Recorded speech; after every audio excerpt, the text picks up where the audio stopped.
Ryan with the A-List, and we're at Canadian Music Week, and I'm here with New Teeth. Guys, you want to introduce yourselves? My name is Matthew Thomas Joseph Gilmore. I play bass guitar in a band called New Teeth. My name is William Frederick Christopher Brown Staunton. I play the drums in a band called New Teeth.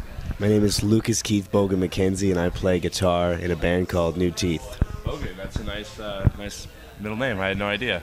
It's a crazy coincidence we're all in the same band, isn't it? You guys just take it. There you go. So these guys are from Ottawa, which is close to my hometown. And how did you guys get started? How did you form? Will and I met in the first year of university back in 2006, forged on a strong friendship based on common musical passion, and basically after we moved out of residence, we started jamming together more consistently, ran into this fella over here after a couple other bass players, and the rest really is history. Okay, who would you say are your influences musically? We've got a whole lot of different people that we draw on. Lucas and I come from sort of a classic rock kind of background, but there's a lot of current bands, TV on the radio, Wolf Parade. A lot of people say that kind of thing comes out in the music. Gilmore comes from a whole other universe. I guess I can touch on that briefly. I grew up on like hip hop and hardcore and punk rock and sort of like weird '90s stuff that was before my time that I would have listened to I would have listened to at the age of 9 if I could have. But I grew up on that, so I kind of got into that. But then I was really attracted to the pop aesthetic and like the kind of like the sonic form that these guys were playing, and it was different, but it was still catchy, and it was energetic and movement, and like there's a lot of movement. So that's what I'm attracted to in music generally. I just like energy and movement and kinetics and stuff like that. So yeah, it was fun, and that's why I did it. Do you want to comment on that? On our influences? Where are you coming from? Same kind of places you are. Like TV on the radio blew me away back then. I think you and I really first bonded over Death from Above was one of our first. I love that band. 1979. And Management, or MGMT, or whatever you want to call them. We put out Oracular Spectacular. We definitely were like, yeah, we got to step it up and become a band when that record came out, for sure. That's awesome. So who are the songwriters? It's kind of a cooperative effort, but it's a cooperative effort. But I think that the basic structures often come from these two brains, I suppose. And Well, these two hearts, Luke- of course, as well. Lucas is the primary songwriter Right, yeah. of the band. I write some of the songs, but we all come together and make the arrangements and choose what happens where and all that. Yeah. But yeah, usually either Lucas or I will come forward with a pretty much fully formed song, and then we'll hammer it out as a band from there.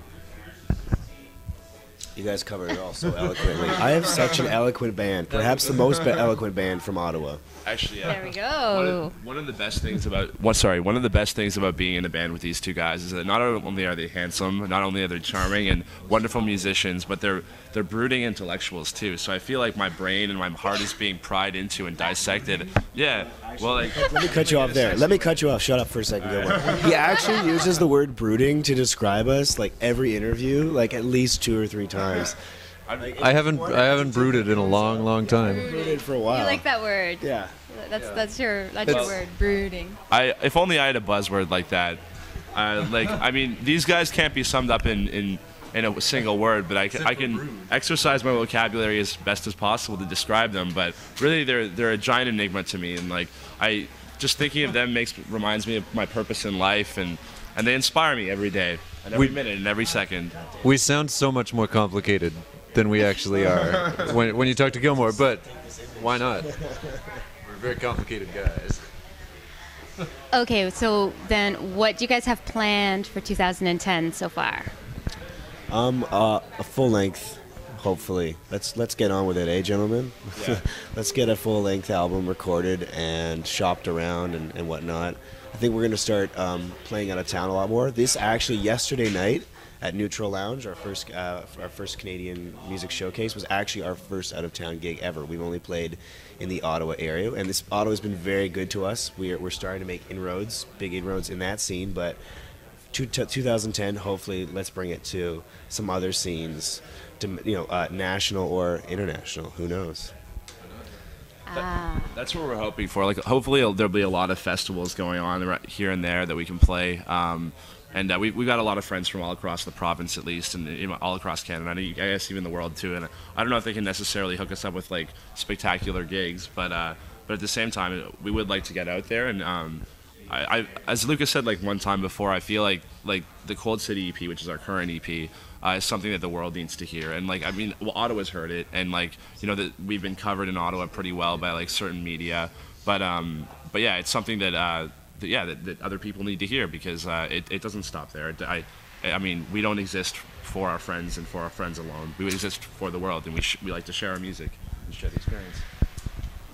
Wow. Sorry, that's I awesome. used to be a philosophy major, so if you're wondering why I'm getting all like wishy-washy, that's why. So like in 5 years, then you guys would really like to be like playing arenas and signed and doing that. I don't know. thing, Arenas have notoriously bad sound. I don't know if our sound translates right now, but yeah, that's the gist of it.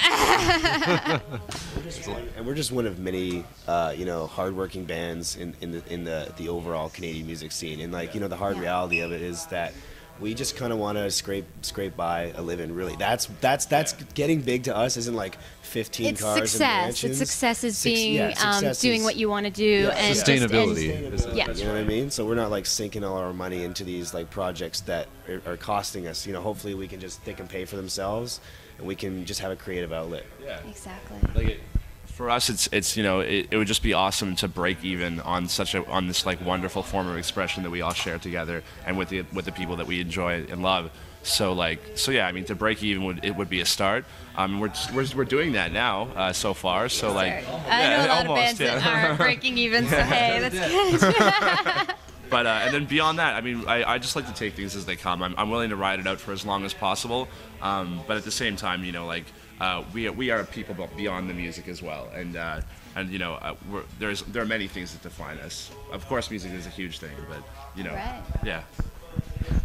Awesome. Well, thank you guys. I'm just gonna get you guys to do the tag, like you've. Yeah, sure. Yeah, if you can. Look into the camera and tell us who you are and that you're listening or watching the A-List online.